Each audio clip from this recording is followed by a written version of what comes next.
Hola, bienvenidos a Medicina a tus oídos. En el capítulo de hoy traemos una historia un poco diferente. Hoy, por ser Halloween, decidimos hacer un especial del horror, para contar todas esas historias que parecen sacadas de algún cuento de Stephen King, por lo que hoy traigo conmigo a Karina, para que me acompañe a narrar estas historias. Hola Dan, sí, la verdad es que uno pensaría que en la medicina solo se guardan procedimientos bastante macabros, pero la verdad es que hay muchos casos que superan con creces la ficción. Y la verdad es que son la inspiración de muchos escritores, autores, guionistas, incluso desarrolladores de videojuegos que deciden coger estos eventos y pasarlos a alguna obra de arte. Así es, Ka. Bueno, para no alargar más el programa, empecemos con la más conocida por muchos, sobre todo por la situación que está viviendo ahora mismo el planeta, que es la peste negra. A lo largo de la historia ha habido pocas ocasiones más propicias para reflexionar sobre la propia mortalidad, como son las pandemias. Entre todas ellas, la peste negra ha sido la más devastadora. Aún hoy impregna esa imagen de la época oscura que muchos tienen del medievo, la peste, que significa exactamente epidemia en latín. Se llevó por delante al menos un tercio de la población europea y dejó algunas ciudades tan arrasadas que no quedaron vivos para enterrar a los muertos.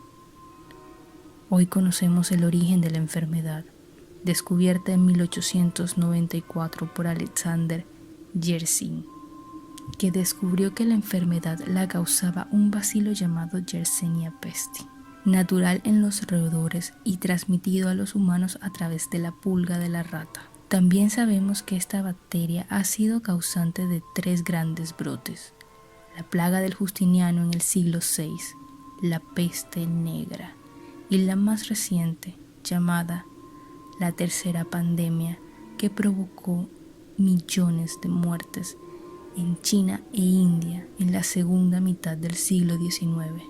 Para aquellos que eran religiosos, no había duda que esta enfermedad constituía un castigo, expresión de la cólera de Dios ante los pecados del hombre. Por eso, muchos acostumbraban a representar la peste como una lluvia de flechas que afectaba a todos por igual, ricos y pobres y jóvenes y viejos. Este carácter igualitario y su naturaleza repentina eran los rasgos que más llamaban la atención del hombre medieval. Nadie estaba a salvo. Uno podía estar sano y morir a los 2 o 3 días. Se generaba un temor que podía llegar hasta la psicosis, por lo que para dar sentido a los acontecimientos, muchos buscaban un chivo expiatorio al que culpar. Entre los sospechosos habituales se encontraban los extranjeros, marginados sociales, como los leprosos o las minorías religiosas, que en este caso solían ser los judíos. La ejecución de estos últimos llegaron a considerarse una medida profiláctica para prevenir la extensión del mal. En las crónicas sobre epidemias en diversos siglos muestran cómo el peligro de contagio desataba episodios de crueldad. En la ciudad alemana de Wittenberg, durante la peste de 1539, se produjo un auténtico sálvese quien pueda. Martín Lutero, el gran líder de la Reforma protestante, observó que sus ciudadanos huían en medio de la histeria. Los enfermos no tenían quien les prestara cuidado y, según Lutero, el miedo era un mal aún más terrible que la propia enfermedad. Perturbaba el cerebro de la gente y le empujaba a no preocuparse ni siquiera por sus familiares.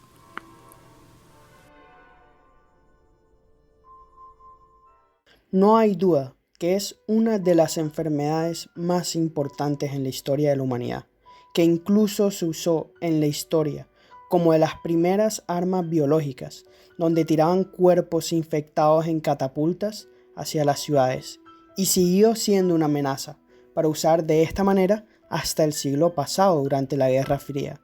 Es una enfermedad que requirió una preparación y una mejoría del sistema sanitario y de control de enfermedades en general gigantesco. La Yersinia pestis es una bacteria cocobacilo aeróbica. Eso es que necesita oxígeno. Es una gram negativa, una enterobacteria que reportaba anualmente entre 1.000 y 6.000 casos a nivel mundial hace no más de 15 años, hasta que estos casos dejaron de ser reportados. Sin embargo, no significa que no sigan presentándose. Diferentes contagios persisten en lugares rurales actualmente en el mundo. En Madagascar, Uganda, Congo, especialmente en África, se ve gran parte de los casos a nivel mundial, pero también se han reportado en Asia, incluso en las Américas como Estados Unidos. En la medicina tiene por lo general 3 presentaciones diferentes: la peste bubónica, la peste septicémica y la peste neumónica. Concentrémonos un poco en la bubónica, que es la que se vio principalmente en la peste negra en el siglo XIV. Aquí es donde la exposición es por la picadura de la pulga. Aquí vemos un agrandamiento excesivo y grande de los ganglios linfáticos cercanos. La herida, por lo general, puede tener descamación y ciertas lesiones. Hay una fiebre rápida y puede evolucionar a una inflamación generalizada. También empieza a coagularse la sangre por dentro y esto puede interrumpir el flujo de las arterias hacia diferentes extremidades. Esto produce una necrosis o una gangrena donde las extremidades se vuelven negras y se empiezan a pudrir por dentro. De ahí probablemente salió el nombre de la peste negra. A lo largo de la historia se han tenido vacunas para esta enfermedad, pero estas vacunas nunca salieron al mercado por varias razones. Principalmente porque no es una enfermedad tan prevalente como para exponer a todas las personas a la vacuna de manera preventiva. Segundo, porque con un tratamiento oportuno y rápido la mortalidad disminuye bastante. Sin embargo, lo difícil es tener el diagnóstico apropiado de manera rápida, ya que puede confundirse con otras enfermedades. Y por último, estas vacunas no eran completamente seguras. Sin embargo, había un interés por seguir investigando estas vacunas, ya que se tenía miedo de usar esta plaga como un arma biológica en el siglo pasado. Y pasando al siglo XIX, nos encontramos con el siguiente caso.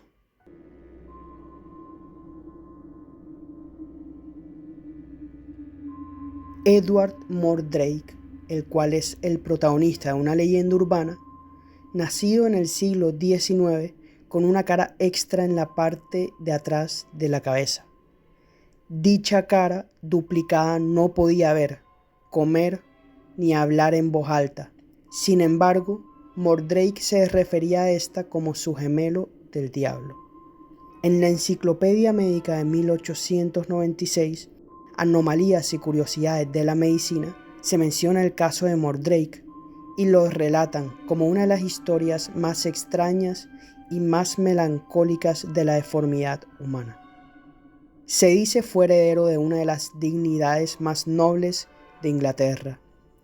Sin embargo, nunca reclamó el título y se suicidó al cumplir los 23 años.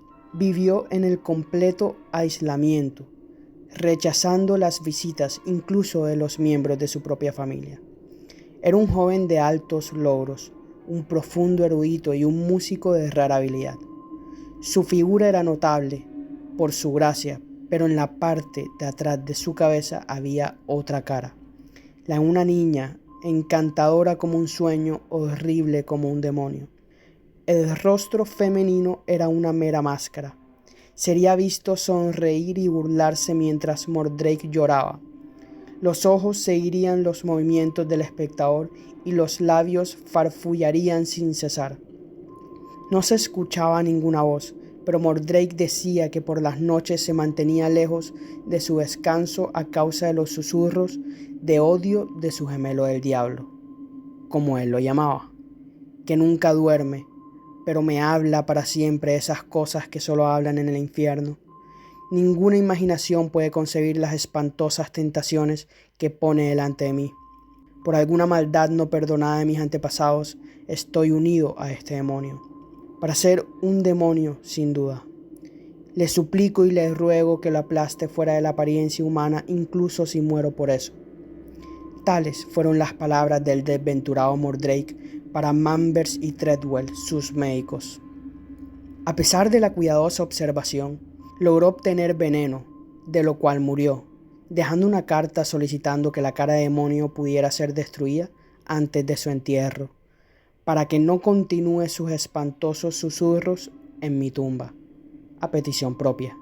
Fue enterrado en un lugar desolado sin piedra ni leyenda para marcar su tumba.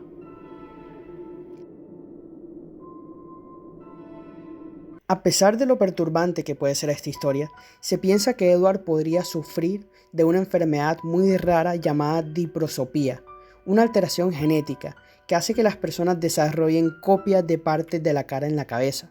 Estas partes son de la misma persona, no de un gemelo ni de otra personalidad, y la funcionalidad de estas partes es muy variada. La mayoría de personas que nacen con esta enfermedad o mueren al nacimiento o no duran mucho tiempo después. No hay registros médicos exactos de Mordrake y lo más probable es que, aunque la deformidad no debía ser tan marcada o funcional como lo relatan las historias urbanas, fue lo suficiente para producir una depresión, probablemente una depresión psicótica, que lo hacía alucinar las voces de su otra cara como un ente diferente cada vez que estaba solo, llevándolo al final a cometer un suicidio. Y por último tenemos la historia de Phineas Gage. El 13 de septiembre de 1848, Gage dirigía un grupo de trabajo que estaba volando rocas para la construcción de la vía del ferrocarril Rutland-Burlington en Vermont. Para ello, preparaba las detonaciones, perforando un agujero en la roca, añadiendo explosivos, un detonante y arena, para terminar compactando esta carga con una barra de hierro. Se creó una chispa al contacto entre el hierro y la roca que provocaría la explosión de la pólvora, expeliendo la barra fuera del agujero, la cual atravesó el cráneo de Gage, entrando por el lado izquierdo de su cara. Sorprendentemente, Gage no solo sobrevivió al accidente, sino que se mantuvo consciente todo el momento. Las crónicas de la época relatan que incluso a los pocos minutos habló. Varios doctores lo revisaron, pero el doctor John Martin Harlow proporcionó la atención médica que permitiría que Gage sobreviviese al accidente. Sobrevivir a una explosión y a una herida como esa, con la rudimentaria medicina de la época, y seguir siendo capaz de andar y hablar racionalmente es sorprendente. Y aún más sorprendente que a los 2 meses el doctor Harlow lo considerara completamente recuperado, dándole de alta. Pero un accidente de tal magnitud deja marcas, y este no fue la excepción. Podemos deducir lo que ocurrió a partir del relato que el doctor Harlow preparó 20 años después. Como ya hemos dicho, la recuperación física de Gage fue completa. Sin embargo, en palabras del propio Harlow, el equilibrio entre su facultad intelectual y su propensión animal se había destruido. Tras pasar la fase aguda, Gage se volvió irregular, irreverente, blasfemo, impaciente, y a veces era obstinado cuando le llevaban la contraria. Pero pese a que continuamente estaba pensando en planes a futuro, los abandonaba mucho antes de prepararlos. Esto contrastaba mucho con el hecho que previamente al accidente era un hombre muy responsable. Después del accidente, Phineas perdió su trabajo en el ferrocarril. Se ha afirmado que no era capaz de mantener un trabajo por mucho tiempo, ya que los abandonaba o lo despedían por sus continuas riñas.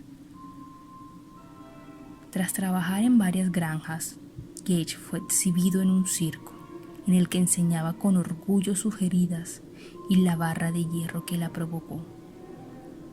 Su salud se estaba deteriorando y murió probablemente a los 38 años tras una serie de crisis epilépticas. Actualmente, tanto el cráneo de Gage como la barra de hierro se conservan en el Museo de Medicina de la Universidad de Harvard. El caso de Gage es interesante por varias razones, ya que tuvo un impacto importante en lo que conocíamos del cerebro, en su capacidad de recuperación y su funcionamiento. A pesar de que no creo que esto diera paso a procedimientos como la lobotomía directamente, tampoco es irracional pensar que inspiró a experimentos que dieron lugar finalmente a este tipo de procedimientos. La lobotomía es un tratamiento radical e invasivo en donde se removía parte del cerebro para tratar cosas como trastornos de estrés postraumático, especialmente después de la Segunda Guerra Mundial, por lo cual el médico que la empezó a implementar ganó el premio Nobel, a pesar de que tenía muchos otros descubrimientos por los que sí lo merecía. Y por último, hablemos de los zombies en vida real. En las series y películas siempre se habla de un virus, probablemente para dar una explicación rápida. Sin embargo, en vida real estos no serían virus, serían parásitos u hongos. Esto lo hacen organismos que requieren varios huéspedes para completar su ciclo de vida. Estos animales o hongos afectan principalmente a insectos, pero no exclusivamente. Por ejemplo, el Dicochroelium dendriticum tiene un ciclo interesante. Vive en el hígado de la vaca, se excreta por las heces, se lo comen los caracoles, sale por la baba que atrae hormigas y una vez dentro de la hormiga la larva del parásito llega hasta el cerebro y durante el día no afecta en ningún momento las actividades de la hormiga. Trabaja, pero en las tardes cuando la temperatura baja, controla a la hormiga para que ésta suba a la punta de la grama, muerda la grama para no caerse y espere a que una vaca se la coma. Esto para volver a la vaca y así cumplir su ciclo de vida y reproductivo. Es como si al ser infectado buscara el suicidio mientras sigue con sus actividades normales durante el día. Otro ejemplo es el hongo Ophiocordyceps unilateralis, que ya ha sido usado en videojuegos como una inspiración para crear los zombies de su universo, donde altera genéticamente a la hormiga para poder controlarla. Empieza destruyendo todos los órganos que no son vitales de esta y se esparce por todo su cuerpo. Cambia los comportamientos de la hormiga por mecanismos desconocidos. La hormiga sube un tallo, muerde y se empieza a endurecer el caparazón. Empieza a producir antibióticos para que la hormiga no se pudra, hasta el momento que se liberan todas las esporas del hongo e infecta a las demás hormigas. Y con eso terminamos el capítulo de hoy. Recuerden que hoy en día todavía existe la peste negra, así una de las enfermedades más influyentes en la historia.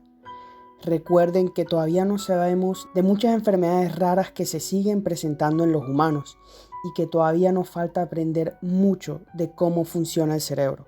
También recuerden que si hay zombies, no estén pendientes de virus, sino que observen los hongos y los parásitos que pueden encontrar en las comidas.